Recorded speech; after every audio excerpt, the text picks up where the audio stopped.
Welcome, and thank you for joining us today for our discussion on AI. We've got a panel of really talented people that can share a little bit about what's going on in the space today. We'll talk some about the ethics and about the impact on work and about what new tools are out there that we're seeing. We'll talk about AI and HR. So we're going to get into this a bit and have some good conversation. If you've got questions, throw them into the chat and we'll try to address those. And we'll try to keep you entertained for an hour. I think you look forward to some good conversation. Most of that pressure of keeping you entertained falls on the people that are here with me, but I'll introduce them in just a second. First off, we're talking about AI because it seems like everybody is talking about AI in some capacity or another. And it is interesting and compelling. And we have a lot of questions. And even the people that think they have answers have questions that arise when they start to talk about those answers. So it's really one of those conversations that can just build. We have such, again, I want to mention again, talented people joining us that I really believe we could do 4 separate webinars, one with each of these people. But we're going to try and do one more general today. And if we find it goes as well as we think, we may revisit and go into some of these categories independently. The AI field, we're still talking about a space that's going to have I've got it right here, 147 billion in revenue this year. That's a 270% increase over the last 4 years in revenue in that field. There's just huge growth that's happening really fast, and the things that it's doing are impacting us in all kinds of ways. So let me tell you who we've got, and I'll have them introduce themselves because they know a lot more about what they're doing. I'll start with Sean Hansen. I'm doing this by the Zoom order. That's how I try and always do this. So Sean, tell us, first of all, who you are, what your role is, and what your area of expertise in AI is. Sure. Hi, everybody. Sean Hansen. I'm the department chair for MIS Marketing and Analytics here in the Saunders College of Business. And I'm a professor in the MIS part of that, so Management Information Systems. My interest in AI relates, there's sort of 2 facets. One is on the emergence of what's called people analytics. I believe Malar is going to actually talk quite a bit about that, but sort of the implications of people analytics within the workforce, and also ethics of algorithmic decision-making and the ethical implications of our research and analysis on those tools. Thank you, Sean. And since you already mentioned her, and by Zoom form you're next, Malar. Hello and good morning, everybody. I'm Malar Hirudayaraj. I'm the graduate program director for the Technology Innovation Management and Entrepreneurship program, as well as the Organizational Leadership and Innovation program at Saunders College of Business. I'm an associate professor in the Department of Management. I am interested and I study the effects of AI within the organization, how AI adoption or integration in work processes affects workers and the workplace. What are the kind of multiple levels of impact? Thank you, Malar. Okay, Jeff. Vic. Good afternoon, it looks like, everyone. My name is Dr. Vic Perotti. I had the interesting background of studying AI as part of my undergraduate and graduate degrees at Ohio State. This was many, many years ago when things didn't look at all like they look today. Today, I'm a professor of management information systems and analytics, and I look at the applications of AI technologies really across the business spectrum, looking at marketing applications, financial applications. Another stream of research that I'm involved with is how we can support elderly people with new technologies, including artificial intelligence. Thank you, Vic. And last but certainly not least, Elizabeth Kiehner. Hey, good to see you all. Elizabeth Kiehner here, based in the New York City area. I'm Chief Growth Officer of Nortal. Nortal is a company that is headquartered in Tallinn, Estonia. Our US office is in the Seattle area, and we are experts in digital transformation of both enterprises and governments. And we became the most famous initially for the digital transformation of Estonia. So I can talk a little bit about both enterprise and government use cases in a little bit as we get into the discussion here. Thank you, Elizabeth. So I'm going to start off with some simple questions. Again, if you have questions, pose them in the chat and we'll keep an eye on those. Sean, I'd like to start with you if I can. And one of the things I read a lot about and we see all the time in the news now is concerns about the ethics involved with AI, right? What are the things that, and we talk a little bit about things such as human agency and oversight, privacy and data governance, transparency, accountability, diversity, fairness. These are all some of the things that arise when we look into this. Can you give us what's going on in this space and what we should really be concerned about, or what we should be feeling better about based on what's happening in this space? Sure. So I think you're quite right, Jeff, that sort of the axes along which we could pursue ethical inquiry around AI is almost unlimited, and you're seeing people chasing down those paths, or sort of exploring all those paths. So this could easily be a huge topic unto itself. There's a couple factors that I think are really key in terms of analyzing where we are right now and why there is this sort of angst that has emerged from some very prominent thinkers.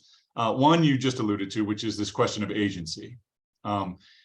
Agency and autonomy of individuals is a major concern for us, right? We want to be in a world in which we feel like we can make our own choices and decide our own paths. And so the question is, does the introduction of AI tools start to constrain our agency and the degree to which we can choose our own paths? One note that I often like to make with regard to ethical inquiry on this front also is that a lot of the biggest concerns are about us anthropomorphizing the technology. And you see in a lot of the discussions, some of the more heated discussions or sort of breathless concerns about the rise of AI.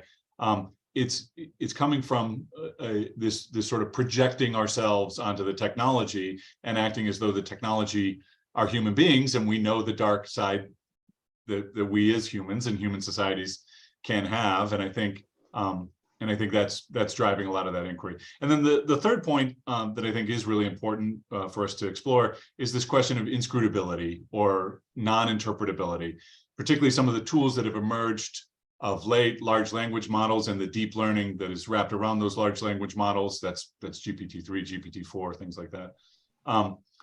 The challenge is that the deep learning networks goes through multiple tiers or layers of algorithmic interpretation or algorithmic manipulation. And it's very difficult for human users to know what is driving that movement through those tiers. So when we get outputs coming out of these systems, it's hard to go back and say, well, what was that based on? And that inscrutability, I think, drives a lot of that sort of fear and concern. It's funny, you go right to the chatbots. So let me come back to that for a second. AI is maps and navigation, it's Roombas and lawn bots, it's search algorithms, autocorrect, social media algorithms for design. It's all those, a lot more. But we go nowadays, especially ChatGPT and Bing AI and Google's new Bard, right? All these things are things that come to mind, and there are some problems around those with the fact that, especially let's say ChatGPT, it draws from the internet, it goes out and gets information, and it brings that to bear. And the internet is can be a somewhat biased place, right? There's a lot of information in there that is not balanced, let's say. And if it's drawing from all sources, and it's drawing from things that are attracting other people, that can lead to more of a complicated result. Let's just leave it at that. What's your take on that? Is this a problem that's going to be resolved? I don't know if resolved is the right word. I mean, it is definitely going back to the classic acronym in computing: garbage in, garbage out. And so if we do have these tools drawing on the whole internet, there's plenty of garbage that's going to make its way in there, right? I think one of the examples that often gets used is this chatbot that Microsoft launched a couple of years ago. They called it Tay. Tay was supposed to be sort of, hip and cool with the kids.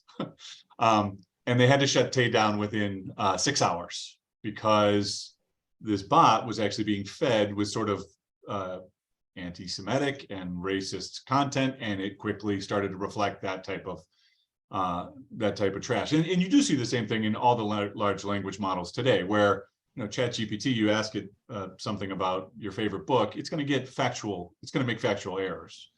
I think some of the factual elements will be improved over time, but I think we always have to be cognizant of the degree to which there is bias built within the data, and not think that just because something is based on data, that's the same as objective, right? We often make that mistake of thinking, well, if it's based on data, then it's true or objective. That is a logical flaw. I mentioned this. Well, let me go back to something else. There was a study done by USC that found that as much as 38% of the data coming out of these chatbots is biased. And it's based on the fact that they see the outcome. And some of the things they found with it, women were treated more negatively or esteemed more negatively than men, or Muslims were associated with terrorism. I'm going to go, these are very stereotypical type things, but this is what was coming out of the output. So back to the same question a little bit, is there an expectation that garbage in, garbage out, they're going to create much better filters? They're going to find a way to filter out the garbage and to find the truth. And how difficult is it to actually get to that? I think it's I mean, truth is contested, right? So we live in a world in which we certainly have seen this plenty over the pandemic, right? Truth is not, there is never a single source, right? Even if each of us in our lives might have single sources, as a society, we don't have a single source of truth. And so because it's always contested, I think that contestation is going to continue to play itself out in the tools. And we as users of those tools need to recognize that's in there, right? That's baked in. And that doesn't mean that the tools aren't valuable or don't present value, but it means that we have to be cognizant that any given output might have flaws in it, might be built on faulty assumptions. Okay. I might jump in and add, it is important to note that the companies that are building these chatbots, large language models, are aware that this is a problem, that bias is a problem, and are making some efforts to address it. Even as these language models are being corrected or created, they are being evaluated by automated processes looking for evidence of bias. They are being evaluated by human observers to try to root out specific, really terrible examples that are embedded in there. But it will maybe never be sufficient. It is something that we will continue to chase for a long time, I think. That's a really good note, Vic. But I will say even those, except in the most obvious cases where it's like things that we all agree on, even those things are contested, right? Like murder's bad, okay, we all agree on that. But outside of that, you get a lot of contestation on any of those assumptions of truth. Yeah, for sure. Okay, so CEO of Google, Sundar Pichai, came out, and one of the things he said recently was that this is the single greatest invention in the history of the world. He thinks this is going to be the most effective, have the largest effect on the human race, is this rise of AI and the ability of what it can do for people and for nations and for everything else. He just put it to the top, right? When I see that, he's a guy who was born in India and has made it big here in the US, right? But when we look at that, CMS Wire Connect conference says that workers in India and China overwhelmingly are excited about the introduction of AI to the workplace. And workers in the US and France are dramatically less so. In fact, 60%, 56% for China and India, and 22% and 8% are excited about it in France and the US. What do you think this is about, Sean? Why is it so such a difference? And is it going to be a negative impact on the US if we're not buying into this process? I mean, it remains to be seen on whether or not it's going to be a negative impact, because I think to a large degree, the US has driven a lot of this innovation. That large language model stuff is largely coming from US-based organizations and firms. But I think what it's about is cultural valence, right? Or ethical valence across cultures. And this is a reality that we know different cultural contexts have different ethical priorities. An easy example of this is in the West, we tend to place a very high premium on privacy. And I think that's a big driver for why there's apprehension about the adoption of some AI tools. In China, traditionally, cultural harmony is valued more highly than individual privacy. And so it's those types of differences in ethical frameworks between cultural contexts that I think drive different perceptions of the technology and acceptance thereof. Yeah, what I would add to that, Sean, in addition, is intellectual property and the value of copyright law in the West, which may be perceived differently in China. And generative AI has an inherent intellectual property problem or dilemma baked within it, which is a topic for a whole other conversation and webinar. But that's also something that can be considered. Yeah, it's a really good point. Excellent. Yeah, we actually have a question in the chat about exactly that. What about the governmental's role in regulating this space, and are they prepared for what's coming, right? Is the government in the space it needs to be ready to regulate and control this in some way? If I can add, I got that last one. No. Right. But if I can add something to that question, it's about when New York State introduced a law on January 1st, 2023, that demands engaging all companies to engage a third-party bias audit for whenever you want to use an algorithm or computer-based recruitment or hiring or firing process.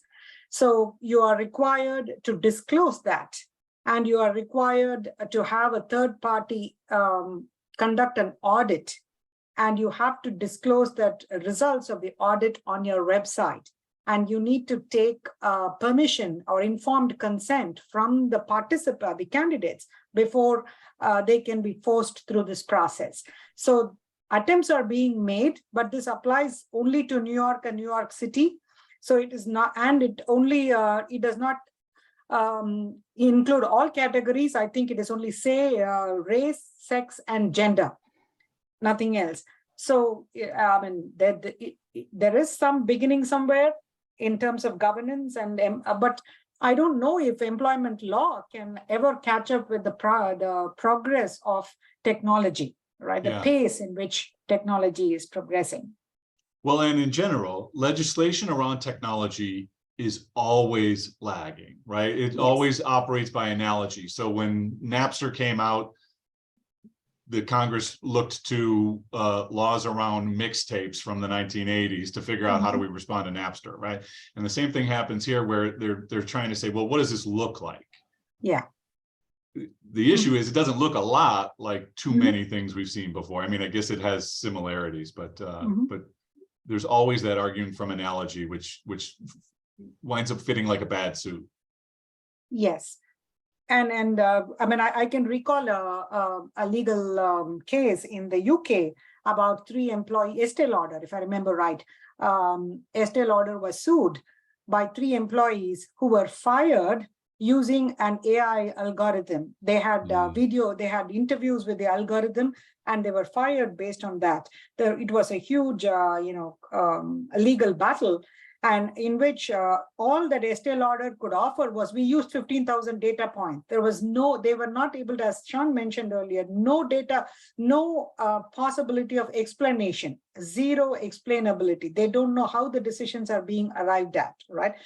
And when they when the company involved, HireVue, if I remember right, was brought into the picture, they said, it's not our problem. Estee Lauder used a hiring algorithm to fire. This hiring algorithm did not take into effect the explainability, because during the hiring process, they are not expected to give them any reasons for not hiring you, right? But for firing, you need to do that. So Estee Lauder was in a lot of trouble because they could not explain their decisions. So, and finally, they had to settle for an out-of-court, they had to go for an out-of-court settlement. But these are kind of areas where governance becomes extremely important. But how do you do that? And always, as Sean said, they are very reactive. They come into play after an issue, comes to effect. Malar, you bring up something, there's another study IBM did. It said that 64% of the people polled found that it's really important to understand how to explain how AI arrives at decisions. And that's where Estee Lauder probably fell flat. They couldn't explain how this came to. Right? Yes. Yeah. So since you came in on this topic, let's jump into this a little bit.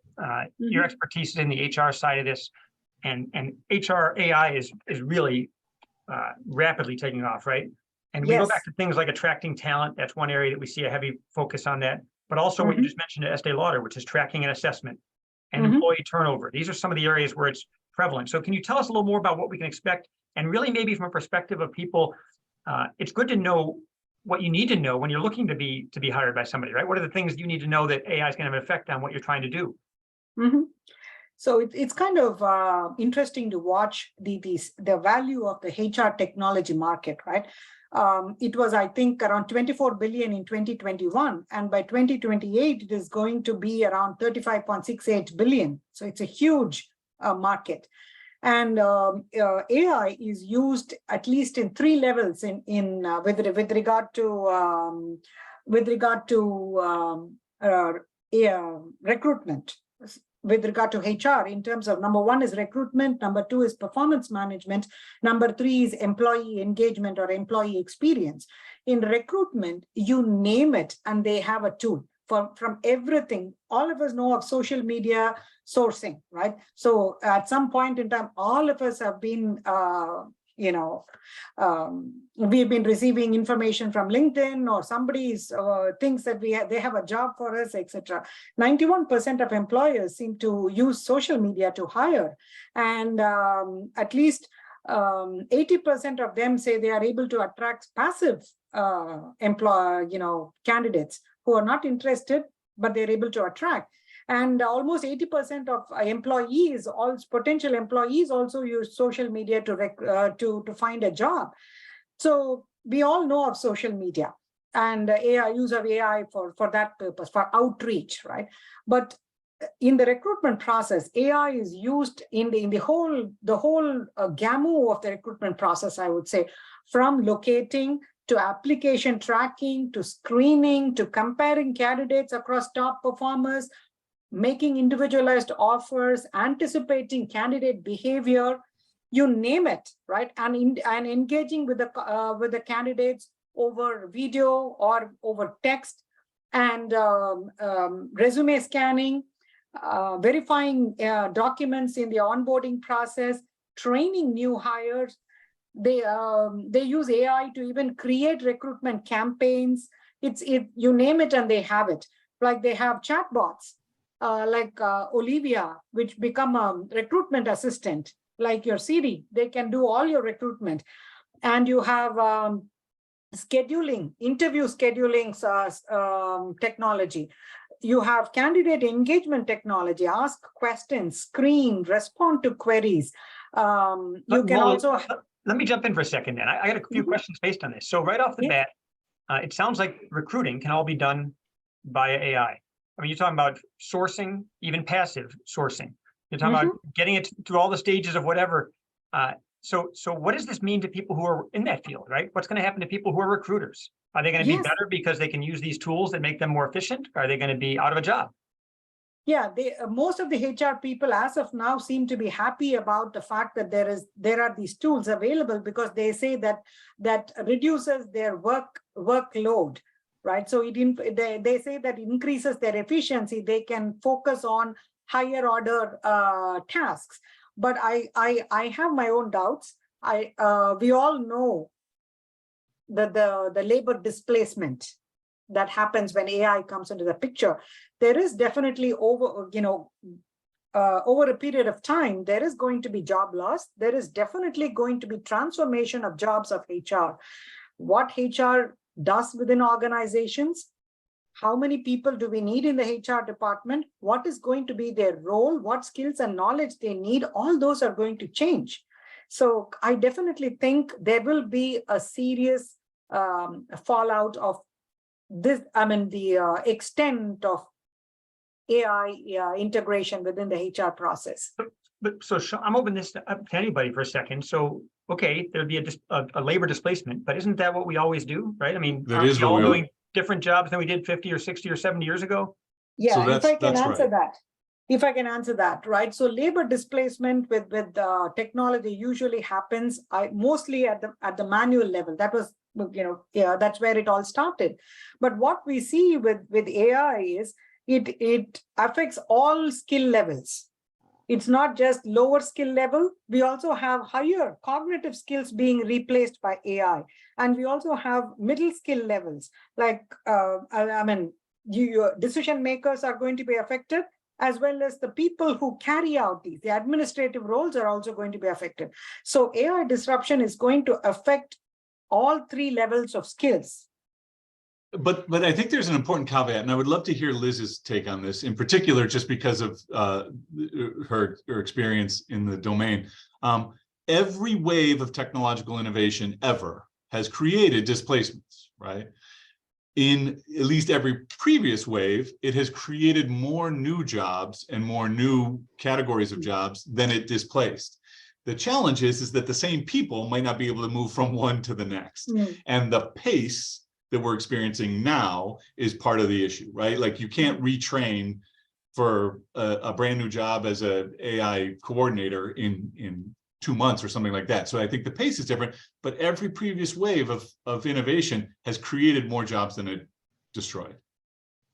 And this Yeah, goes to I the think comment. that's true, Sean. And I think in my previous role, I was doing a lot of work in HR transformation and helping organizations with reskilling and upskilling of people. And I think it's going to be very hard to keep pace with the movement of the market right now. But in every great major turning point in our industrialization, this is what happens. So there's going to be some fallout, but I think there is also an opportunity for new jobs, and already people are seeing job titles that didn't exist even 1 year ago that are here today.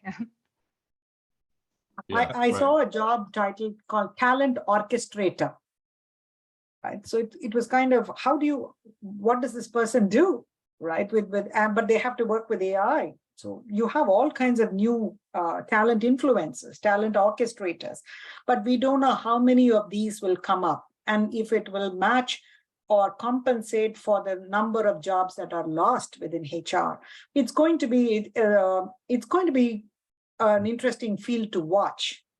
Yeah, I will say one thing, and just to come back to the ethics question, a lot of the HR innovations in particular that you were touching on, Malar, my fear is that as professionals adopt the tools, which I think they should take advantage of, that they forego oversight, right? That they fail to say it is still, the onus still lies with us as the human beings to assess the degree to which bias is emerging here, to assess the validity of conclusions and things like that. And my fear is that sort of foregoing of responsibility. Yes. And The actually, human- Mueller, Go wasn't ahead. there a case where Amazon was trying to use an algorithm to identify candidates and it went Yes. awry?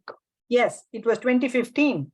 Amazon tried to use an algorithm to recruit candidates with technical skills, but the training set consisted of mainly of male employees in the past. So Amazon was picking only male candidates, and was the final set was highly represented by male candidates, and female candidates were completely ignored. Amazon had to, they were sued. So this answers two of those things we talked about, right? It talks to what Sean just talked about, where the humans still have to have control. They have to have power and decision-making and some kind of oversight. But it also goes to that thing I mentioned earlier, where it's vital that those people that are using it understand where the results are coming from. And I think that's a challenge. I'm going to move on to Liz, if I can, for a second, and keep us moving here. Liz mentioned that her company is out of Tallinn, Estonia. So I'm going to do a quick ad for the Executive MBA program, which went to Tallinn, Estonia about 3 or 4 years ago. And we went there because, unbeknownst to anybody in the class at the time when we announced it, it's the most digital nation on earth. It's amazing what they've done in Estonia. And it's just a phenomenal story of a country getting on the cutting edge early. And so whether it's the fact that all of their citizens can travel with their own electronic medical records, that they vote online with their phone, that they file their taxes in 3 minutes on their phone, they're just ahead of the curve, and a very interesting place. But Liz, you work with a company out of Estonia that's focused in this space and working in AI. And I'm really fascinated to hear your take on the impact this is having on companies. What are the challenges they're facing besides what we've already talked about here? Yeah, so I think that the impact that companies are facing is rapidly trying to come up with what is their AI strategy if they don't already have one. So we've seen examples in the market like JP Morgan Chase put a pause or a temporary embargo on any employees using ChatGPT for this very reason.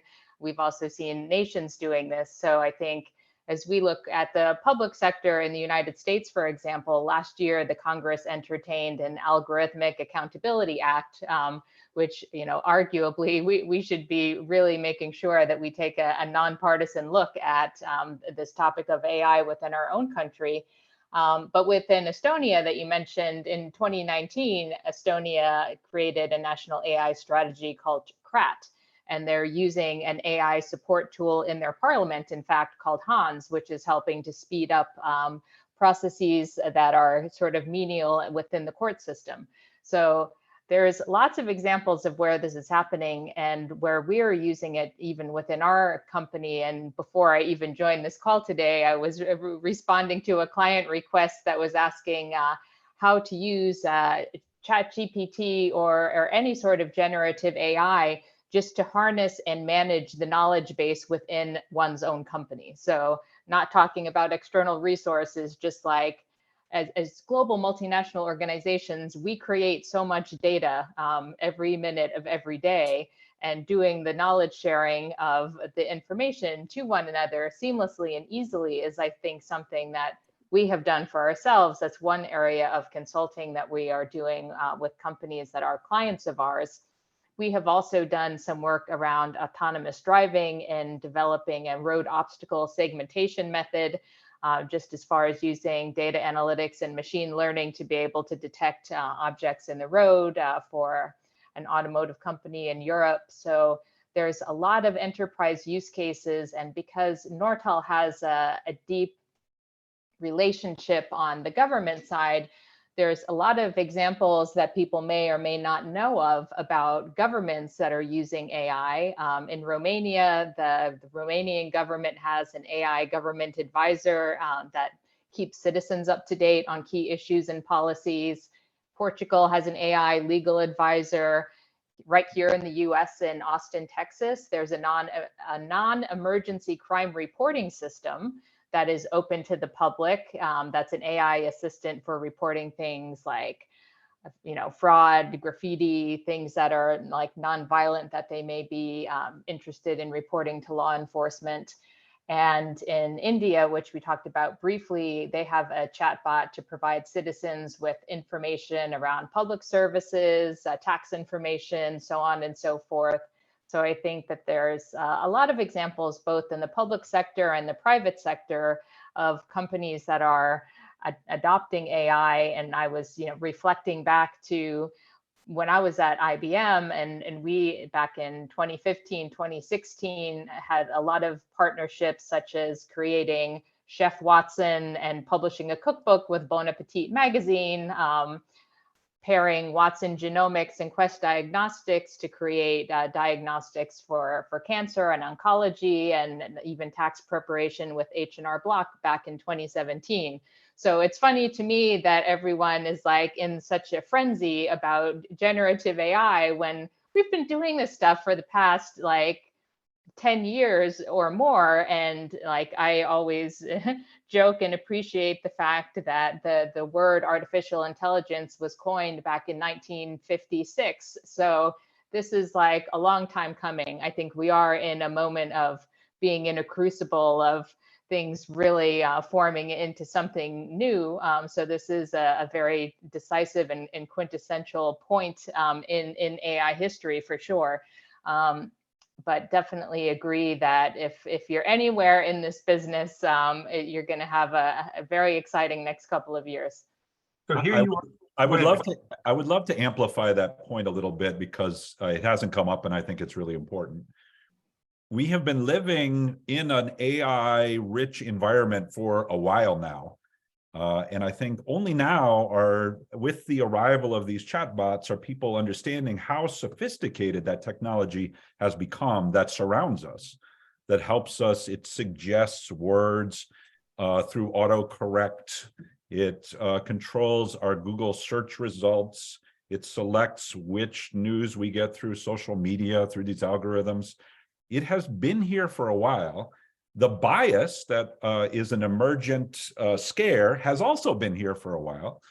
And we are growing to learn about it, live with it, maybe regulate it in the future.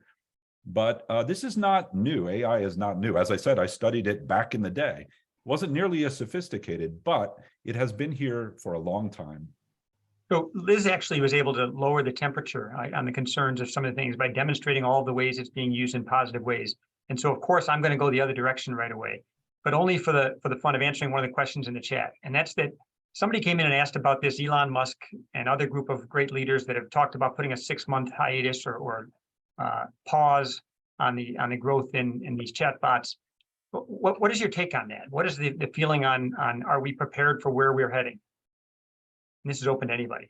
So I'll throw one thing in. I generally, as one may be able to glean from my earlier comments, I think stopping for ethical inquiry is always a good thing as a society. I love to use the old Jeff Goldblum line from Jurassic Park, where he says, you were so busy trying to figure out if you could do things, you never bothered to ask whether or not you should. I do wonder the degree to which it's possible. The only precedent that I can personally think of where there was sort of something where we said, let's put the brakes on, was human cloning, right? When Dolly the sheep was cloned, people started to realize, wait, we could do this with mammals, including human beings, and the entire scientific global consensus emerged to say, wait, let's take a second here, and has for now a couple decades managed to prevent that from becoming a reality. I don't know the degree to which the brakes can be put onto something that has had an open source element. Microsoft now controls OpenAI, but OpenAI was open source for a long time. And so there's a lot of people dabbling with it, and that has implications for the degree to which the genie can be put back in the bottle. I think you're right. And I think Elon Musk knows that when he made that statement. Yeah. Yes. And I think Elon Musk also announced this past weekend that he's just started a new AI company. So I think Yes. he's asking for a slowdown for a very opportunistic reason. Which he called TruthBot, I believe. Yeah.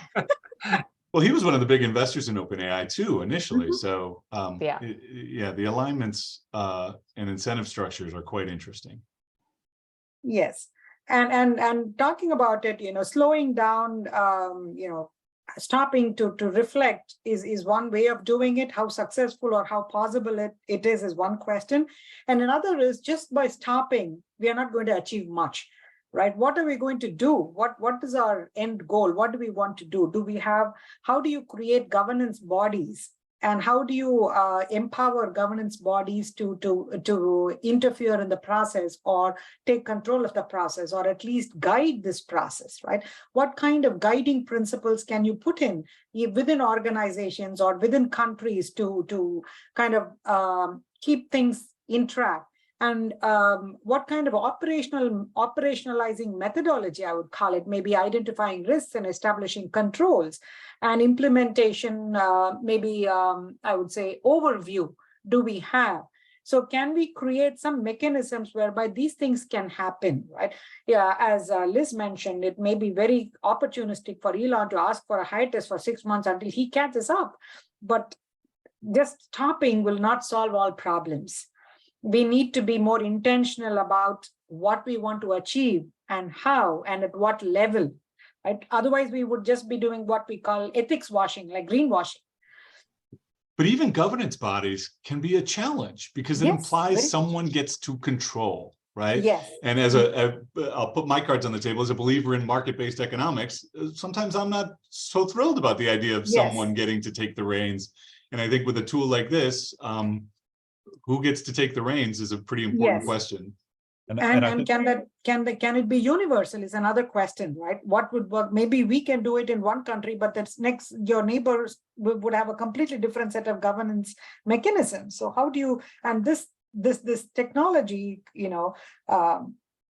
breaches boundaries. So, Yes, absolutely. It is a global question and a global governance question. So is there an equivalent of a UN or NATO or some global governing body for AI that could be established? Nick, you were going to add something. well, one thing I was thinking is that many of our greatest innovations over the last couple decades have been open in this way. I think the world has benefited from things that were created through the National Science Foundation, through our Department of Defense, like the internet, and the world has benefited greatly. It also has its challenges. So, Vic, I'll go to you next. We've been kicking around a few of the different areas. First, a little bit about ethics, and then a little bit about HR, and then we got a little bit from Liz about the impact on business. What is some of the stuff that's out there now? What are some of the new things that are out there that we're seeing that and where's that taking us? A little bit of a path maybe you see. Yeah, I looked for some. I knew you were going to ask me that. I couldn't find anything. I think we're doomed. Oh, thank you for joining us today, everybody. It's been a Actually, quite the contrary. It is really interesting to see how these facilities that are available today might enable broad new directions. One of the things I looked at was how are people trying to use, for example, the large language models that have sort of sparked this moment of a lot of AI conversation. And there's myriad ways. There are large language model tools that will make your movie if you just type the script or a sketch of the script. There are things that will make your web page, your presentation, building on these tools. There are, if you take a look at Y Combinator, which is a very prestigious national technology accelerator, and you look at the most recent class cohort from 2023, it is chock full of the application of these technologies in different areas. One of the things that we talked about in an earlier meeting is who's gonna profit from this? Who's gonna build successful business on top of this? And so you have things like, I wrote some of them down, Kyber for large language models in insurance, and AI Flow for large language models in market research, and Vocode for voice AI using large language models and the sales calling, and large language models backend as a service, so selling the tools to make more large language models to more people. It is a fun technology that's sparking a lot of innovation. But I think that's really the short, near term, and some of those will be successful businesses and technologies, and others will not. I think longer term, there's some really interesting academic research in AI that points to the future. One of the things that I was attracted to is a recent set of papers about so-called hyper networks, which are deep learning neural networks that train other deep learning neural networks. So one of the challenges for building a large language model is the amount of time and compute power it takes in order to create something that is as, even a fraction as intelligent as GPT. And a lot of that training time is just meandering around. In my business analytics class, we talk about the search space, looking for successful models. And imagine if another artificial intelligence can skip over a large amount of that process, predicting where we ought to start the search process. So hyper networks are that. But I think that's what freaks out a lot of the people who are writing that open letter, Vic, because it's the recursive nature of machine learning and deep learning that makes people nervous. Absolutely. And I think it's perfectly fine to be nervous. I think it's perfectly appropriate to be nervous. But I also think that it is reasonable to expect that this is not going to go away. I think we're not going to take a 6-month pause. We are going to forever live in an environment where AI is present. We have been, but we're recognizing it more today than ever before. And so it is right to have, I think, this back and forth about how do we deal with these fears? How do we try to plan ahead to avoid the worst possible outcomes, or recognize bad outcomes and take action to prevent further bad outcomes from happening? But I also think it is likely to be the case that these things advance. And as I read about hyper networks, Sean, I was thinking about some of the things that you were saying, in the sense that why can't the powerful artificial intelligences help us with bias or hate speech or other problems that people are worried about? Why can't the technology also be part of the solution to the challenges that it creates? And I think creating the filter, for example. That's a large part of where we're headed in the future. The other thing I wanted to say, Jeff, in answer to your question about some of the things I'm excited about, is more multimodal artificial intelligences, meaning those that work with visual sensors, with auditory sensors, and they're no longer just reacting to a text prompt in OpenAI, but rather more in our environment and helping us in the moment when we're doing something. Someone asked a question in the chat and I tried to answer. I think in terms of diagnostics, if you have a physician who's interviewing a patient, meeting with them, the AI doesn't have to get involved in a week after they've had their scans or their blood tests. The AI could be involved in that moment, observing what's going on, the back and forth with the physician, and being sort of a superpower, an extension of the physician's perceptive ability to say, it's possible that this pattern of speech you're seeing, that lump on their throat or whatever it is, has another meaning that you, the physician, didn't recognize in the moment. I suspect that's where they're going. And I know, ethics-wise, that too is a cause for concern, right? It is the case. Nonetheless, we had a I think question in that's the where we're chat about that, Vic. A question was around where AI is heading in healthcare, but it mentioned specifically physicians, and then it mentioned insurance. And I'm sure it's already being used in insurance fairly heavily, but they were kind of implying through blanket denials of coverage or other more harsh uses for sure. Yep. Healthcare, though, is a great example of a space where you could look at it glass half empty and focus on the bias and things like that, which is true. You could also look at it glass half full and say the diagnostics, the degree to which these tools provide diagnostic and treatment plan support to physicians is tremendous. Like scanning of cancer of cell samples, the tools can actually identify more indicators of malignancy than human beings can, or than human beings were aware of. So the potential and personalizing treatment, like the potential for personalized treatment that is not just, oh, well, here's your disease and we're going to treat you like everyone who has this disease, but understanding your own physiology and biology and creating a treatment plan that matches that. I mean, when we think about the potential upsides, they are really dramatic as well. Yep. Yeah. And they support people that otherwise might not have access to that level of care. The number of doctors, the number of nurses, the number of nursing staff is a concern today throughout the industry. And the ability to enhance the power of one individual with this technology is really, really profound. That's a really important point, by the way, Vic. One of the things, the US is now below replacement rate in terms of births. And I've heard several people say, oh, how are we going to be able to maintain productivity as the rest of us get old? Well, I got a solution for you, or a solution seems to be emerging for that particular question. And I think we should be aware of that. We have a question that came in for Liz. This is from Tony Barone. How much does your company's AI strategy integrate with your overall cloud strategy? Do you, I think that was a mistype here, but do you prepare Azure now with the OpenAI partnership, Google Cloud Platform, AWS, or others? Thanks. Yes, all of the above. Spelling down below.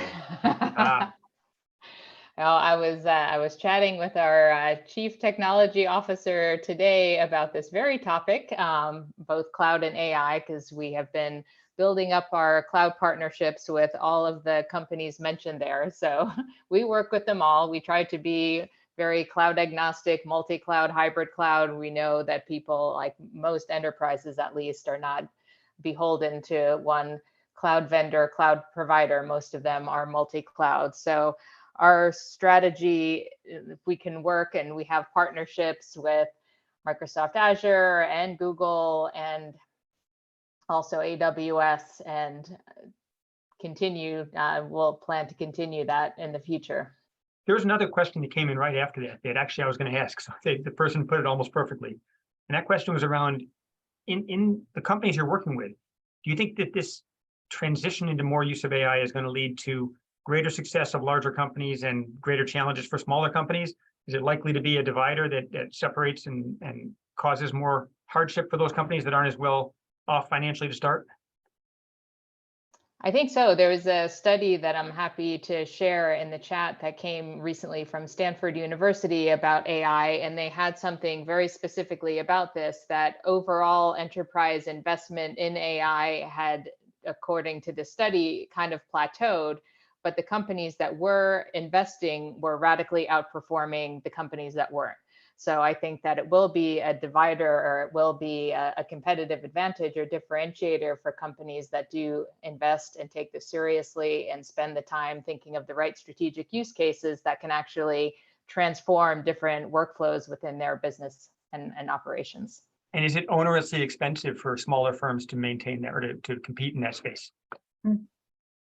I don't know. I think it depends on who you're working with and who you're partnering with. But I mean, to Vic's point, with like all of the new AI startups out there, and like, whether you're looking at Y Combinator or other entities, there's so many new entrants that if you're working with like some of these large legacy IT providers or systems integrators from 50, 100 years ago, maybe they're cost prohibitive, but there's so many new companies that, assuming that you do your homework and that they have a good track record, I think make things much more, realistically affordable for practically any company to be able to invest.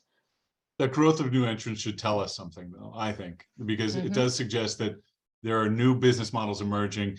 And so it is not, to my mind, likely going to be just large firms that reap the rewards. I think we will see disruptive innovations in small firms establishing themselves. I totally agree. I would support what Jeff is saying in the following sense. If you want to be the creator of the next large language model, the number of organizations that have the resources to do that, and it takes many, is very small.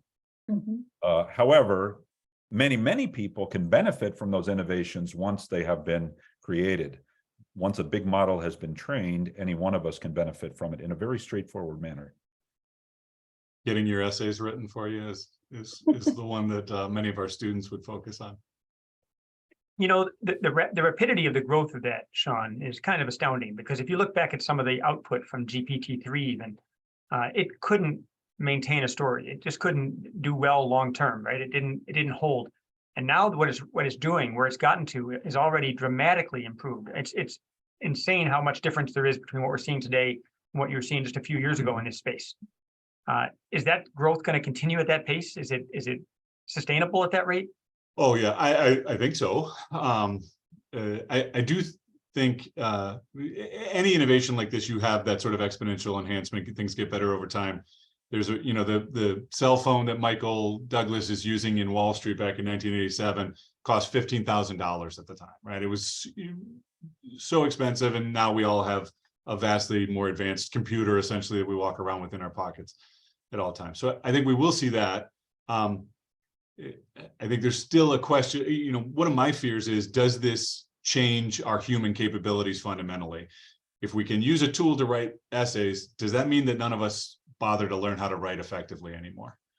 Or I'll ask students, do you think, autonomous vehicles will become prominent? And they say, no, people love to drive. Not if you never learned how. You don't. And if the tool enables you not to have to learn how, anyone who's had 16-year-olds knows it's scary as can be for them to learn how to drive, right? And if we could just, have them take a taxi that's safe, they never learn how. So I worry about that with writing and things like that. That also brings us to another question of why should they learn to write? Right. So what is it an instrumental skill, like you write because you want to achieve something, or is it an end in itself? So like driving and writing, so we have to start thinking about why do I need to be able to do this? Can I use my brain for something else, or are these fundamental skills that we need to continue to cultivate? It's a great point, Malar. So I was actually a little bothered when my kids didn't have to take cursive as part of school, right? It kind of bugged me. But in essence, they don't need cursive. It's not in their life. They don't use it for anything else that they do.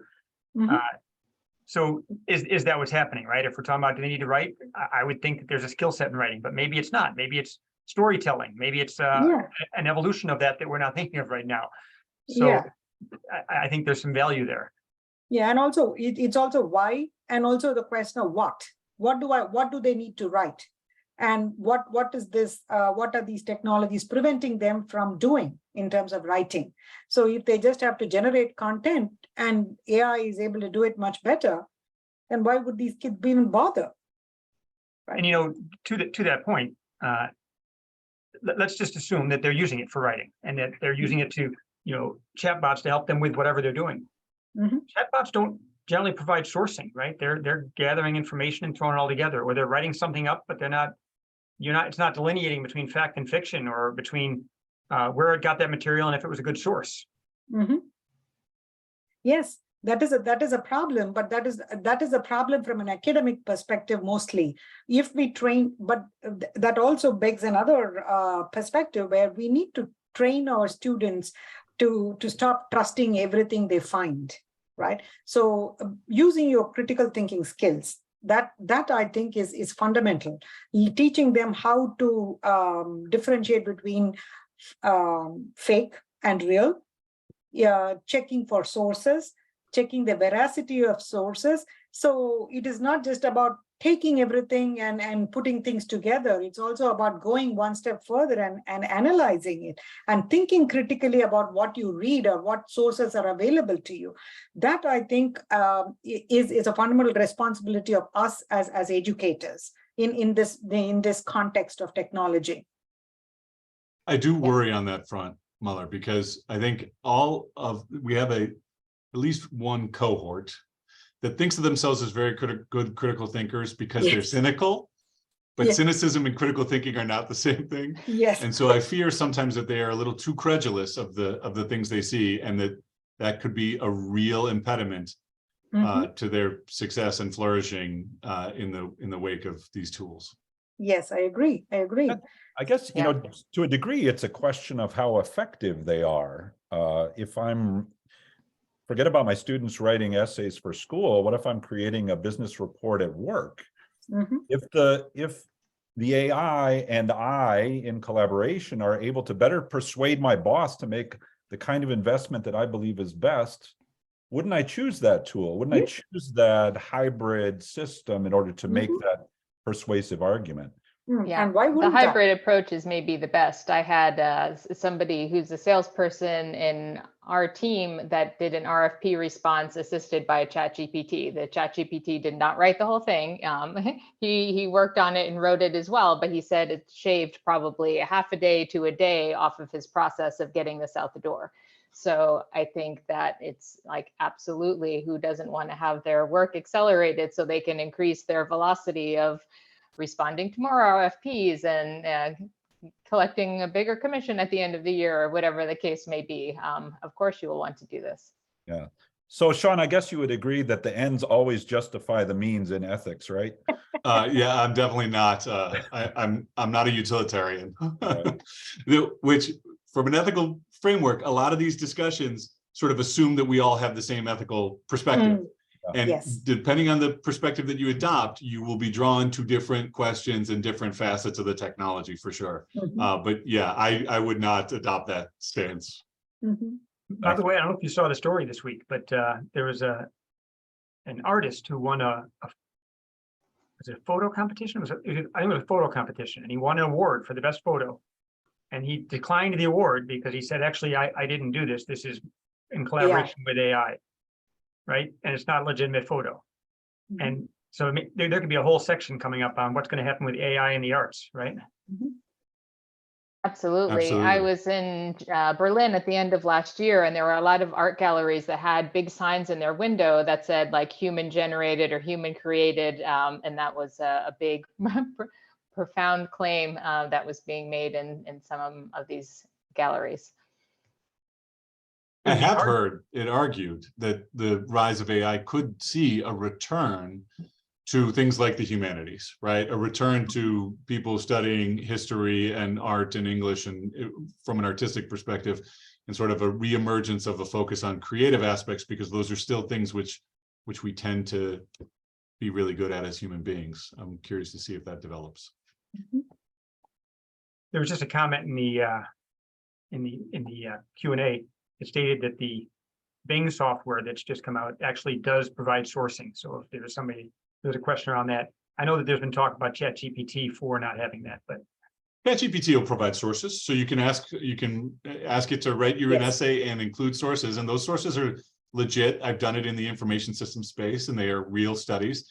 I do still worry somewhat, because I don't think people check sources, right? As long as it's got a parentheses and a author and year, people think, oh, I'm sure it's legitimate. Well, I saw a demonstration done with ChatGPT 4 where some of the sourcing was fake, and it was by ChatGPT, right? And so I know it's a problem still. Yeah, for sure. Okay, so we've reached an hour. We got through some of the questions that were in there, and if we didn't get to your question, I apologize, but we had some engaged conversation. I think we've got some more we can go after here in more specific notes. I really want to thank Liz Kiehner, Nick Perotti, Sean Hansen, and Malar. Fantastic group, really a good job, engaging conversation. this is the kind of stuff that we hear when you're on the College of Business if you're talking to the right people, I'll tell you that. So really happy to have this conversation today. Thank you for joining us and being available for this opportunity. For the audience out there, again, I'm Jeff Davis, Director of Executive Education Programs at RIT's Executive MBA program. This is not part of the program, but these are the type of faculty that teach in our program. And actually, some of them are students from our program, as Liz graduated about a year or two ago.